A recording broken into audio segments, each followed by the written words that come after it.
Well, it was my wish to return to Paraguay. I had been there for 18 years before I came to Rome, and these were the first years of my ministry as a missionary, as a priest. So I had a special relationship with Paraguay, which I had with no other place in the world, including my own country, where I never worked as a priest. So I asked Father General to give me an obedience back to Paraguay after 18 years in Rome.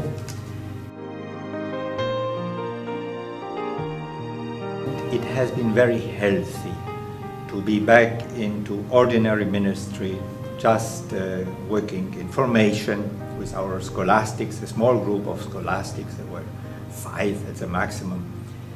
Then attending some chapels among poor people close by, and to see how much faith is lived out in circumstances where people have to struggle to find something to eat, to educate their children, to take care of their health, and how you find there really saintly people, very good people who serve as an example. So that was very healthy. It was also spiritually very healthy for me to live beside an old man. He has been a witness to the martyrdom of our Spanish martyrs, Father Olegario Dominguez. He went to the beatification and then told us a bit more than he usually did about his time in Spain around 1935. So he was certainly a spiritual strength of our community and an important inspiration to all of us, including me.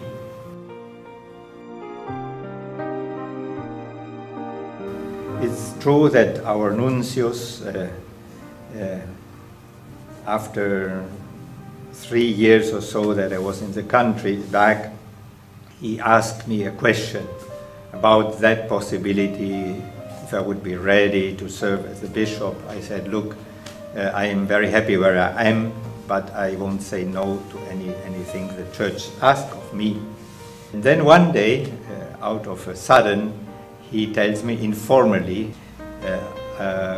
it might be Ciudad del Este, and please come to see me soon, which I did, and then the appointment was already there. So I said yes, knowing a bit the situation. The diocese had gone through the process. I feel this as an appointment coming from the Holy Father himself. And I was confirmed in that when I met the Holy Father, and he said something that I felt very humbled about that, but he said, thank you for accepting. Well, so it came from the Holy Father, as it always comes from the Holy Father, but in that case, I think he had a personal knowledge of the situation. I never met the Holy Father before. I'd never met Cardinal Bergoglio. I had heard his name, read something about him and written by him, but that was all. This conversation in private audience of about 15 minutes, it had some content. He asked me, how do you see the diocese, what's the situation now? So I explained it to him, I had my points, I explained it to him. But what is even more important for me is his attitude. Just to sit down together without anything in between. He is sitting there and I am sitting in front of him, besides the side of his desk, not behind the desk. And then the way he talks to one, really it's if we were brothers. No? He several times said, I pray for you, please pray for me. It helps me very much.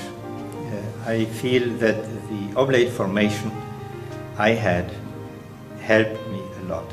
It helps me a lot right now. For instance, this stress of being close to the people, which induced me from the beginning to learn the local language, not only Spanish, but to learn the Guarani language, which is the second language of the whole country of Paraguay.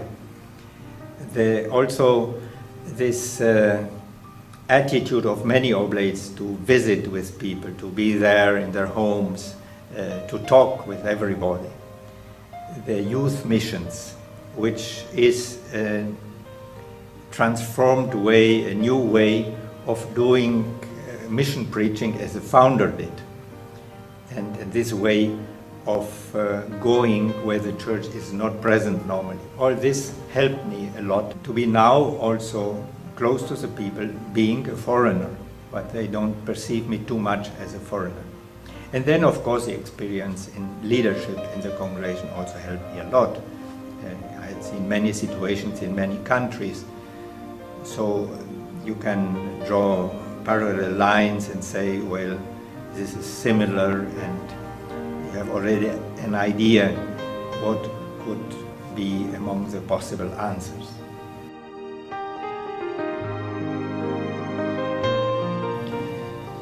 We learn of God's plans only in hindsight. We don't know them before. And as I look back in my life, and I have done that also 10 years before, 20 years before, I always discover that God leads. He prepares situations, friendships, also painful things that happen. And you ask, why does this happen now? And why does it happen to me? One of my best friends when I was a youngster died in an accident. Or this health issue I had, and other painful situations as well. And you ask why, but then in hindsight, a few years later, you see that this has been good for you, that God loves you, and in this way He prepares you for a new challenge. It's a huge area. On one side you travel more than 300 kilometers, and the other side another 200. Importance of trade volume and so on, it's the second, if not the first city of the country in a border situation. So that brings many challenges. One of the challenges is just through the border situation, there are many foreigners present. Some live there, and that is good because they become Paraguayans after a while. Others have bought land, huge amounts of land. Most of the rainforest is gone. Among these people there are also criminals who use that area for drug trading and production even of marijuana. Someone told me, and that is true, this is not a place where you have to wake up people to search for God, to live their religious experience. There is a lot of fervor in the people.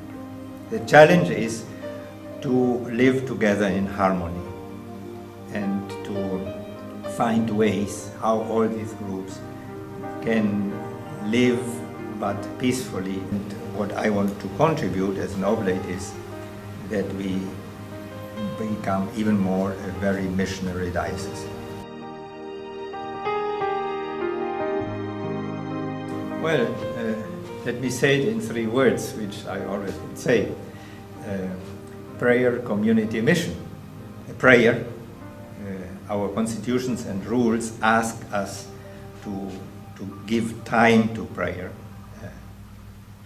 They speak of an hour of daily prayer in silence. And this is very important, especially today, where there's so much confusion and also so much activism. Prayer, then community. Because we are Christians, we know that God is community, that God is love. And how can we preach about that if we don't live together, if we don't share common life? We don't live in families, but we live in religious communities. And through our life itself, we become a word to people. And then mission. The oblates have to go out.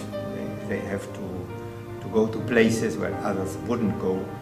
They have to be in contact with people, with other cultures, with difficult situations, not shy away from that. And this is nothing extraordinary for us. It is normal that we are missionaries of difficult missions.